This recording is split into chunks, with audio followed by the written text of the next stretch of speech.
Good morning, everyone. Let's go ahead and get started. If you would, open up your Bibles to Galatians chapter 1. We're going to talk about this morning the history of Paul's apostleship. We're actually going to be looking at Galatians 1:10 through 2:10 and finish up chapter 1 and get a little bit into, maybe not quite halfway, around halfway-ish through chapter 2. This morning. Last week, or I guess 2 weeks ago we started. Last week we talked about those first 9 verses there of Galatians, and a lot in that discussion, a lot came out regarding the purpose and the intent of the book. A few things which make this particular letter unique, and we'll continue with that a little bit this morning.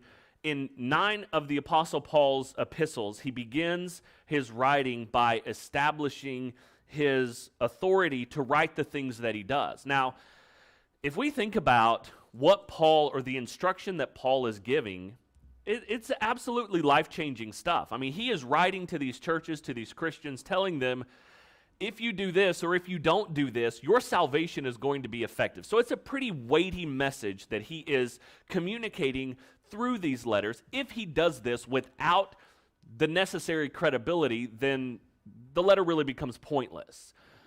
He establishes his authority by saying that he is an apostle of Jesus Christ, but in the letter to the churches of Galatia, he talks much more about his apostleship than he does in any other letter. So this morning, we're going to talk about the origin of Paul's message. Where did Paul get the material the message that he was communicating to these churches? In establishing his apostleship, we're going to sort of go back in time. He's going to give a sort of a highlights, worst hits, greatest hits, depending on how you want to look at it, of some of his time as a Jew. He's going to talk about his early days as an apostle, and then, of course, we're going to get to the meeting in Jerusalem, which is the first 10 verses of chapter 2 here. Looking at his early days as an apostle, his past and his conversion, one thing that is very important to keep in mind is that the point of that, the overall very broad intent for why he goes back and talks about those things, is to make the point that what he learned about the gospel did not come from the other disciples or the other apostles, that his education in the gospel and his appointment as an apostle was unique and unto itself. And we'll talk more about that as we go on and unpack that a little bit. But it's very important that his audience knows that it's not like the other disciples just got him in a room and said, okay, Paul, here's the deal. Here's what you need to know. His knowledge about the gospel was given directly to him from God, and that's going to be really significant in how he establishes his credibility, so that he can write the things that he does and teach the things that he does. But I want to start this morning, like we always do, from chapter 1, verse 10 through chapter 2, verse 10. What stood out to you? What are your observations about the text before we get in?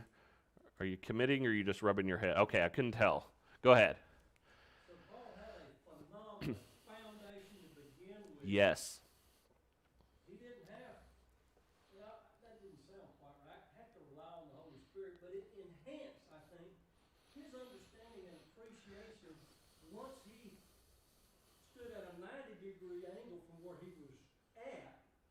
looked at it from a different perspective and understood,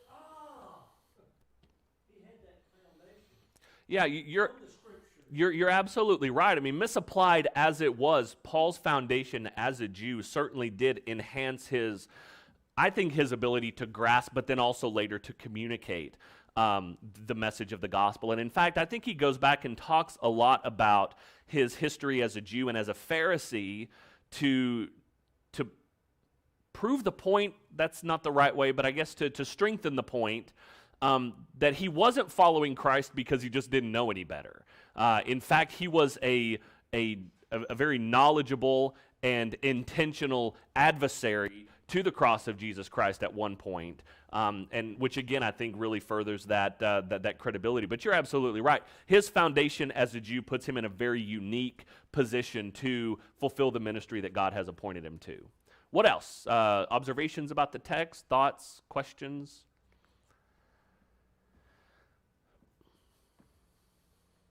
Going once, going twice. Okay, let's look at Galatians 1, beginning in verse 10. Paul writes here, For am I now seeking the approval of man or of God? Or am I trying to please man? If I were still trying to please man, I would not be a servant of Christ. For I would have you know, brothers, that the gospel that was preached by me is not man's gospel. For I did not receive it from any man, nor was I taught it, but I received it through a revelation of Jesus Christ. For you have heard of my former life in Judaism, how I persecuted the church of God violently and tried to destroy it. And I was advancing in Judaism beyond many of my own age among my people. So extremely zealous was I for the traditions of my fathers. But when he who had set me apart before I was born and who called me by his grace was pleased to reveal his Son to me in order that I might preach him among the Gentiles, I did not immediately consult with anyone, nor did I go up to Jerusalem to those who were apostles before me, but I went away into Arabia and returned again to Damascus. Then after 3 years I went up to Jerusalem to visit Cephas and remained with him 15 days, but I saw none of the other apostles except James, the Lord's brother. In what I am writing to you before God, I do not lie. Then I went into the regions of Syria and Cilicia, and I was still unknown in person to the churches of Judea that are in Christ. They were only hearing it said, He who used to persecute us is now preaching the faith he once tried to destroy, and they glorified God because of me. So this is a very interesting sort of history here. And of course, he's just really hitting the high points, but all for a very specific intention. Paul makes it clear here that the message that he had taught them, which they originally believed was not from man, which they originally believed wasn't from man, but it was from God. It seems obvious, right? I mean, to us, we read this and we think, okay, yeah, big whoop. I mean, Paul's preaching a message that he received from God.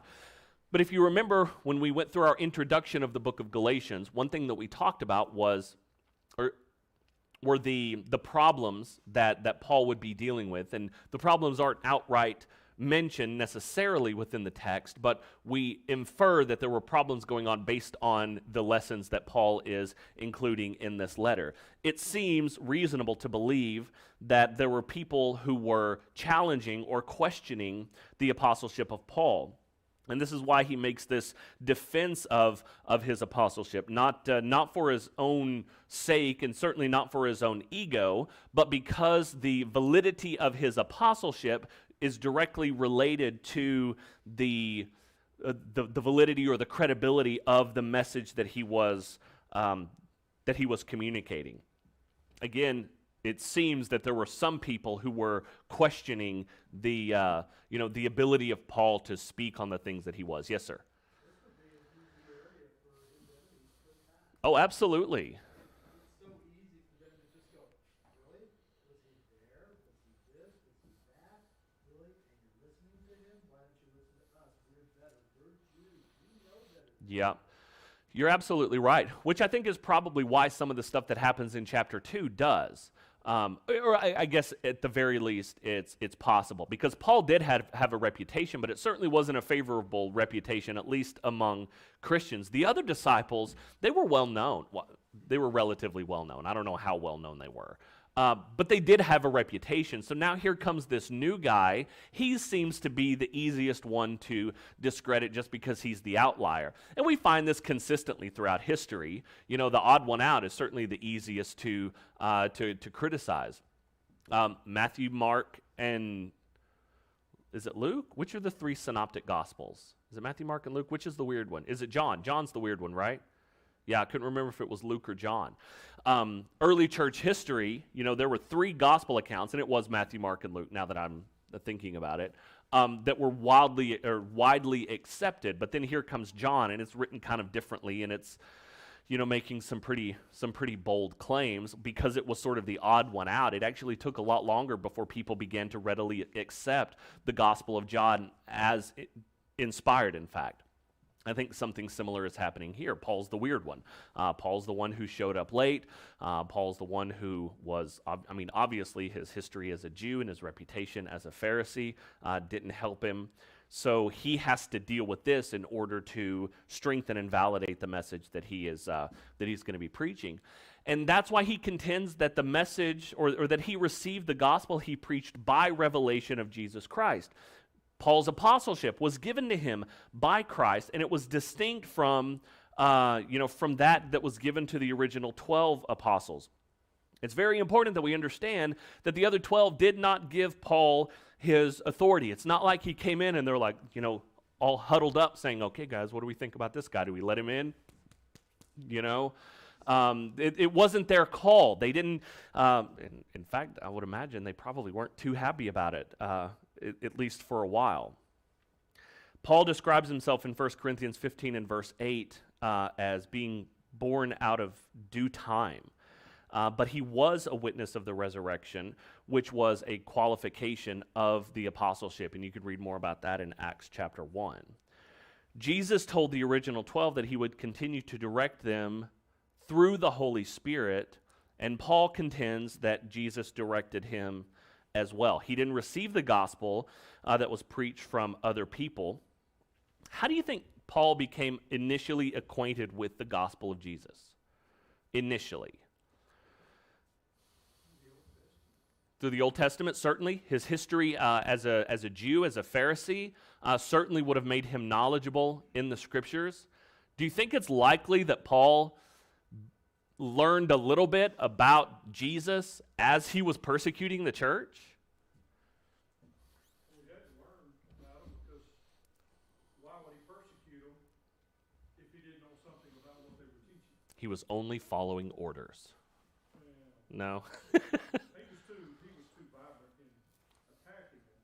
Yeah. He really believed because of him studying as a Pharisee the old law, especially under who was it, Galilee or Gamaliel. Well, anyway, he knew the old law really well. Well, to persecute the other Christians, he had to learn what they were teaching to be able to say, this is wrong, Mm-hmm. this is right. I think that's a fair point. You know, the scriptures talk about him breathing fire against Christians and being zealous to persecute them and drag them off in chains and things like that. I think he probably did learn a little bit about the gospel message. Obviously, he wasn't drinking the Kool-Aid at that point.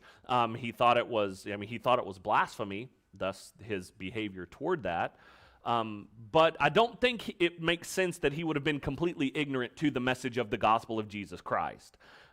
Just because he was, just because he was there. I mean, he had heard portions of it, most likely, certainly rejected it, and was persecuting the people who did accept it.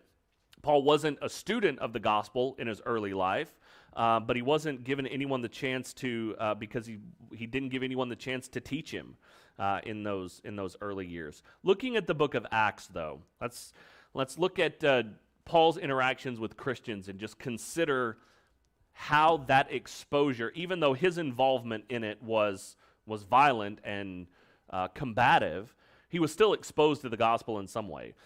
Stephen was stoned to death for preaching the gospel. Saul was present for that. I mean, he was there and was certainly consenting to the martyrdom of Stephen. In Acts 8, verse 3, he aggressively arrested and threw Christians in jail. There it is, 9:1. He breathed threats of murder against the disciples. That's Acts 9:1. In Acts 9:2, he obtained letters to arrest Christians in Damascus. Acts 9:21, Paul was known as one who had destroyed those who called on Christ's name. Acts 26, he sought to make disciples blaspheme Christ and was enraged against them, which I think speaks to your point, Rodney. It wasn't that he was just doing what he was told. I mean, he was furious that these Christians were behaving such blasphemy. Paul makes the point also, and we've talked about this a little bit, that he was extremely well versed in Judaism, studied at the feet of Gamaliel. He was advancing, far beyond many of his own age, he says here in the text. He was a Pharisee. What do we know about the Pharisees as far as that particular sect of Judaism? We tend to associate Pharisees with the crucifixion of Jesus predominantly, but like Nicodemus was a Pharisee, right? Just looking at the belief system, the order of the Pharisees within the Jewish religion, what can we say about that particular sect?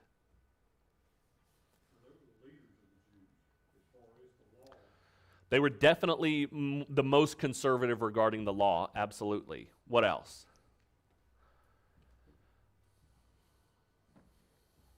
Very meticulous in their interpretation and in their teaching, many times to a fault. Militant, I think that's fair. At least some of them were. Hyper-conservative, and not in a good way, because a couple of the examples that we have of the Pharisaical mindset was, okay, well, the law says I can walk this far, but we're going to make a tradition that says you can only walk this far just to keep you, just to make sure that you don't even come close to sinning. Well, then the second standard became, the standard of the law. So it's that hedge, that hedge around the law thing. And they deserve some criticism for that, because they were binding things that God didn't bind, maybe for the overall good of the people. Maybe it was well-intentioned. Maybe it was a power trip. I don't know. But they were definitely deviating from what God's law taught in order to really perpetuate that hyper-conservatism or that at least that type of mindset. David, did you want to add to that? How so?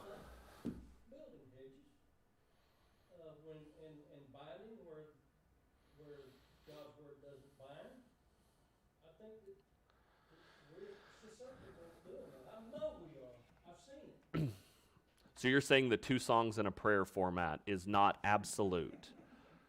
I don't know if you remember years back, putting a cloth over the Lord's table. There's churches divide over that. No, I didn't know that one. Yeah.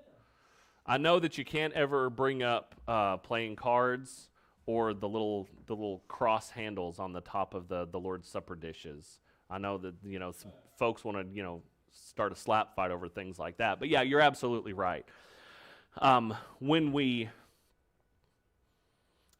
try to bind things that the Scriptures don't bind, regardless of the intention, and that's the thing. I mean, we can't really question the intention of every single Pharisee, because I guess we can question it, but we don't know. The point is that when we deviate from God's law, and that's such a general but such an important rule or standard to consider. Anytime we deviate from what the Scriptures say, we really run the risk of doing more harm than good. That's why I think it's so important in being a responsible Bible student. We talk about, especially when we talk about the establishment of authority, a direct command, an approved example, or what's necessary inference. I like forced conclusion. You look at this and you say, okay, this passage could mean this, but does it have to?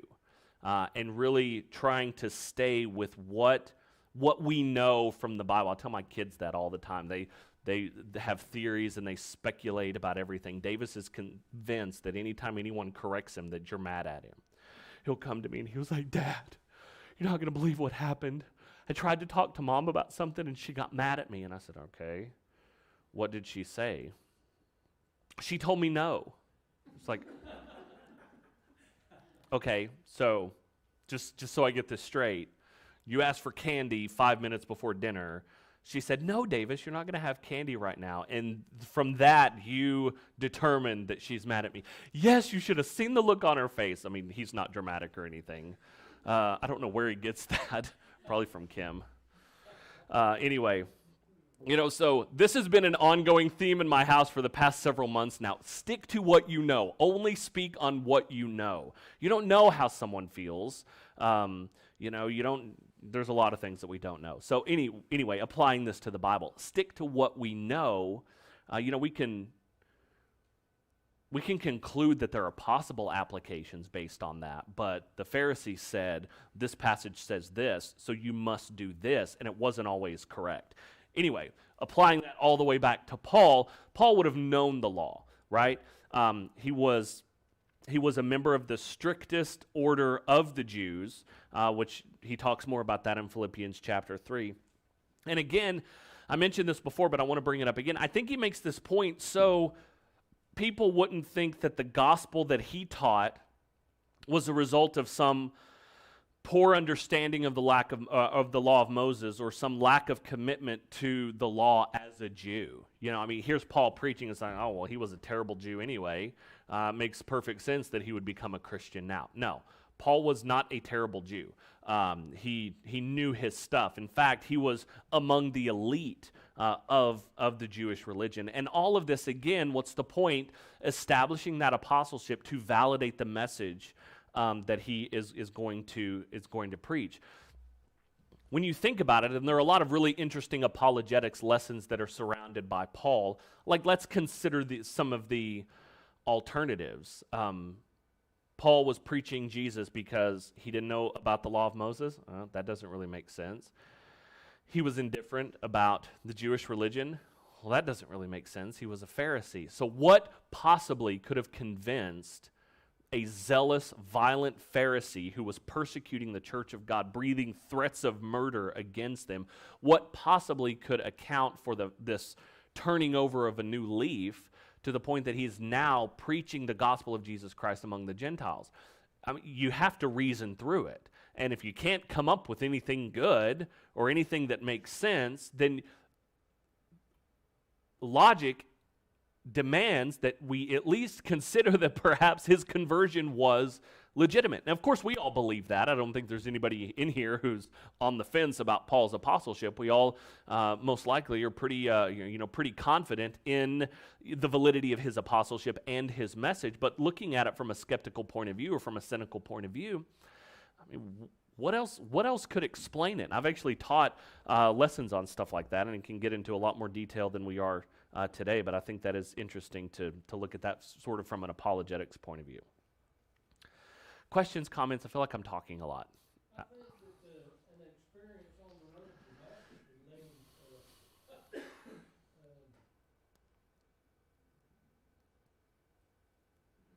to his conversion. Yeah, that would do it. You're absolutely right. Looking. He heard the Lord, he was blinded, and all these other things. Which I think is also, it speaks to how he's as valid or as credible as the other disciples, but his conversion and his appointment was very unique. Nobody was appointed the same way Paul was, but Paul was also given a very specific task. He wasn't supposed to just join in and do what everyone else did. He was in a way, but his trajectory, the trajectory of his ministry was very different. And David's right. Jesus reveals himself to Paul on the road to Damascus. Why? For the purpose of converting him and leading him to preach the gospel in general. What was Paul's specific purpose? To go to the Gentiles. And that uniqueness of his appointment is very important for us to know that.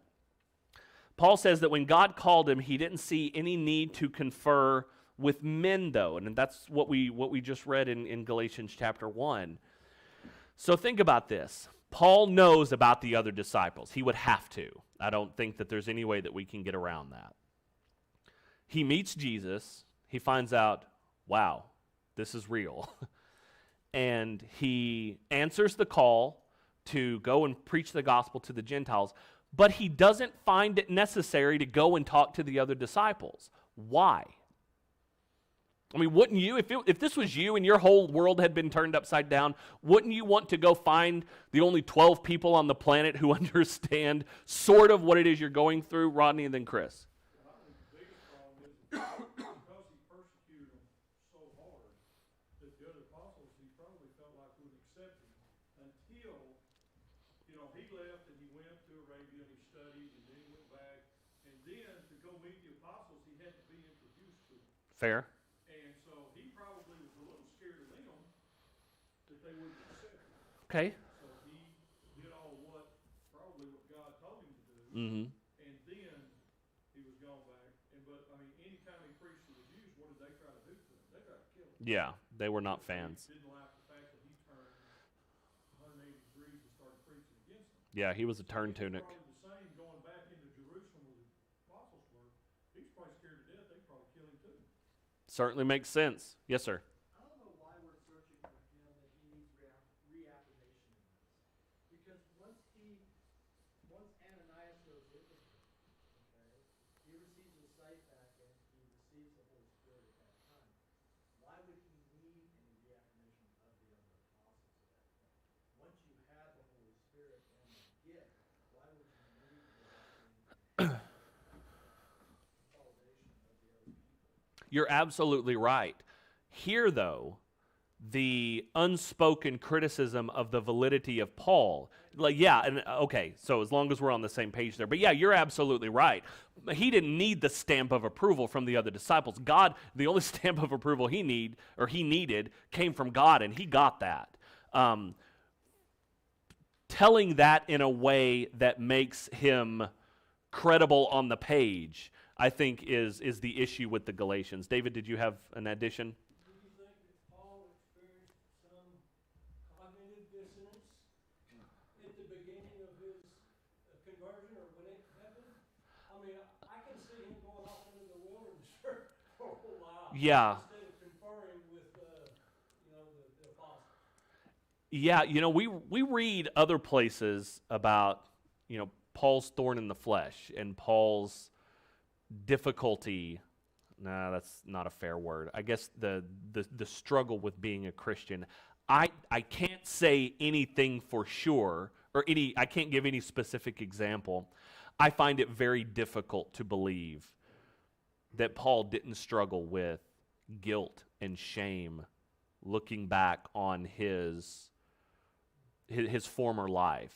I do believe that he understood the magnitude of God's forgiveness, and I don't believe that he was trying to punish himself for something that God forgave him for. I believe that he was able to accept God's forgiveness, but I struggle to think that that would have been easy for him.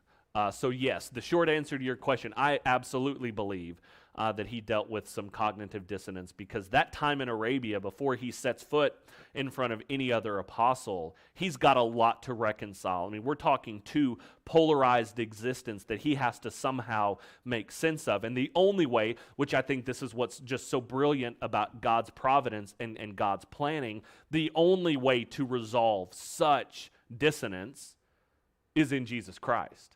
I mean, the blood of Jesus is the only thing that can transform that level of hatred to the almost equal measure of love on the complete other side of the spectrum. Go ahead. Yes. It took effort for him to accept, to remove doubt, to do all of these things to overcome that, I would say, cognitive dissonance. Yeah. Because it was ingrained, it was in his DNA. We look at, like Paul's letter to Timothy, I have learned in whatever state I am therewith to be content. Yes, the specific examples that he gave, direct our minds to his ministry. There were times when he didn't have any food, and there were times that he was cold, but does that have to only apply to the physical circumstances that he was in? I don't know necessarily, but the simple fact that he said, I have learned, that he had to learn contentment, tells us what I believe you're communicating, and that is this resolution of that dissonance. It wasn't a singular behavior. And that's a concept that I've come back to a lot in my preaching over the last month or so. Forgiveness, acceptance, grace, obedience, I mean, it's not one singular behavior. No, it takes time. I mean, God working, we talked about this last week in the sermon, God working through Abraham to sacrifice Isaac. That wasn't a singular behavior. And maybe that is why the years in Arabia were necessary. But yeah, it definitely took effort on Paul's part. It wasn't something that was just done for him. The general point, though, the big why, I think, why did he spend 3 years in Arabia there in verses 15 through 18? Because this shows that he wasn't taught the gospel by men. He wasn't brought in to the disciples' club, which means that the only way that he could know what he knew was because of the revelation that came from God. I think Paul is emphasizing the fact that becoming an apostle was not his choice. It wasn't the other disciples' choice. It was God's choice. He is not trying to minimize the integrity of the other apostles, though. He's just showing that the message that he was bringing, that the Galatians originally believed and obeyed, that it was from God, that it wasn't from other men. And I think he further explained this process of how he received and conveyed the revelation that he received is really what he wrote in Ephesians 3. If you want to flip over there, we'll get to we'll read this in a couple of months when we get from Galatians into Ephesians. But listen to this. Ephesians 3, beginning in verse 1. He writes, "For this reason, I, Paul, a prisoner of Jesus, on behalf of you Gentiles, assuming you have heard of the stewardship of God's grace that was given to me for you, how the mystery was made known to me by revelation, as I have written briefly. When you read this, you can perceive my insight into the mystery of Christ, which was not made known to the sons of men in other generations, as it has now been revealed to his holy apostles and prophets by the Spirit. The mystery is that the Gentiles are fellow heirs, members of the same body, and partakers of the promise in Christ Jesus through the gospel. Of this gospel I was made a minister according to the gift of God's grace, which was given by the working of his power." So this revelation came directly from God, and that's that seems to be a very central focus, at least, of this section of Paul's writing. Go ahead.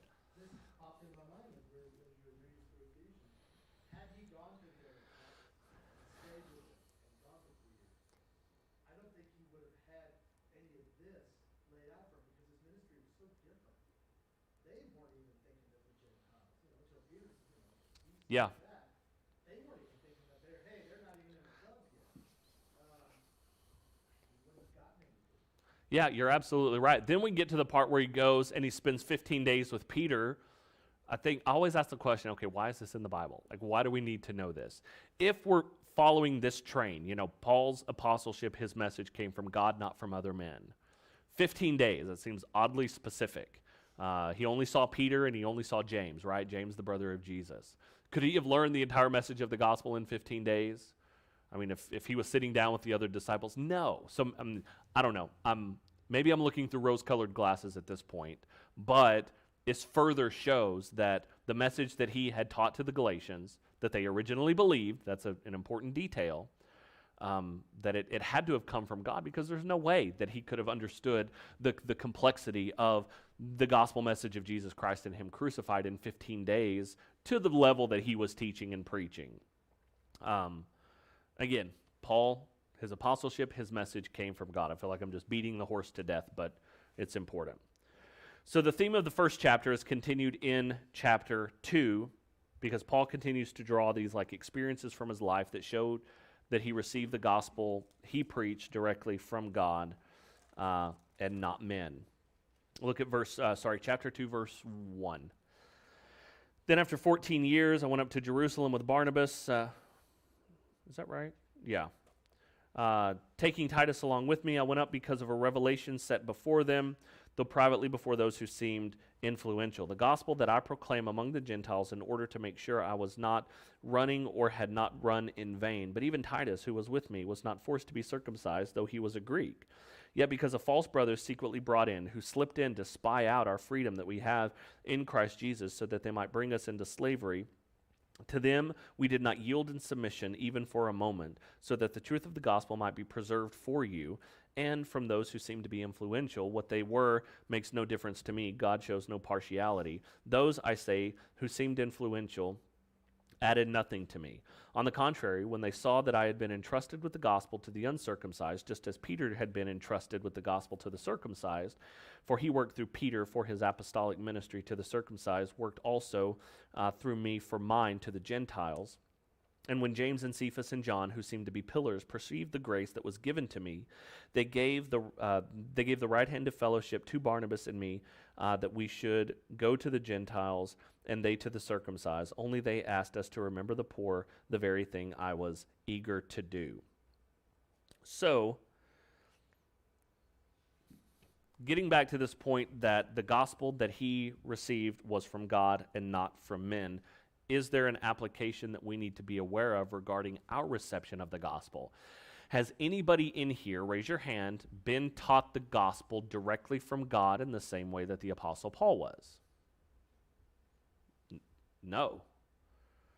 I mean, we rely. I mean, the New Testament is saturated with passages that talk about going and teaching the gospel and helping other people to understand the gospel more fully. So is there a problem then with receiving the gospel from men? And if not, how do we reconcile that concept with what we're reading about Paul? Since Paul was an apostle, Okay. he was moved by the Spirit. And also the other apostles, even though they spent 3 years with Christ, they really didn't understand it until the Spirit went upon them. Right. So they both got it. For us, it's different in the fact that we use the teachings that they have taught to receive it, and how we find out about it is we confer and make sure that it all equals or is concurrent in but anyway, it's all meaning the same. It's all parallel. Sure. And it all flows together, and that's how we do it. Yeah, that's a fair point, and you touched on it. I mean, just the fact that Paul is an apostle. What is an apostle? It's one that is sent by God. I don't think that devalues our reception of the gospel from one person or another. However, Acts 17 teaches us that even though we might receive the gospel from a person, someone might stand up before us and teach us, or we might sit down and have a Bible study with someone who explains further. The responsibility falls upon us, right, to search the scriptures to make sure that the things that we're hearing are true, that we are responsible for ourselves to work out our own salvation with fear and trembling. But that's not the nature of an apostle, and Paul was an apostle, and I think that's the bigger point. So getting into Galatians 2, it appears that Paul had to answer these charges that he didn't have the same authority as the other apostles. And this would have made perfect sense. You have the original 12, and then you have this guy who comes in who's saying that, he met the Lord, saying that he's an apostle. It seems reasonable to conclude that there would have been people who would have had a problem with that.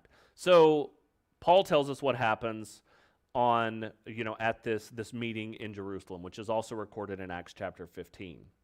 This account of the Jerusalem meeting is, of course, on the issues on whether or not Christians had to be circumcised and had to keep other elements of the Jewish law. Now, this shows that the other apostles not only acknowledged Paul's apostleship, but that they agreed with him, they agreed with what he taught, and the text says that they extended the right hand of fellowship. And I kind of read that as, Paul had their stamp of approval. Now, did Paul need the other apostles' stamp of approval? No. Chris already made that point, that God has given Paul all of the approval that he could ever need, but for the purpose of continuing the message, for the purpose of the furthering of the gospel, would it have been influential for the people that were being taught to see the cohesion between the original 12 and Paul? I think absolutely. It's kind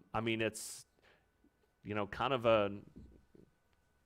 the same thing as one influential person endorsing a political candidate. You see that approval and vetted. Thank you. Further validates that. Again, I'm not suggesting that Paul needed that in order to be valid, but it would have been it would have made an impact on the people around. Was there a question? Did I see a hand up and I missed it? Okay. So here's what Paul says happened in Jerusalem. Number one, he preached the same gospel that he had preached for 14 years among the Gentiles, which allowed some of the apostles and some other people in Jerusalem to review what he was and what he had been preaching. Paul reports that Titus, a Greek Christian, was not compelled to be circumcised despite the efforts of these false brethren. And we've talked about this because I'm also preaching through Galatians and teaching Galatians, so a lot of this is some rinse and repeat.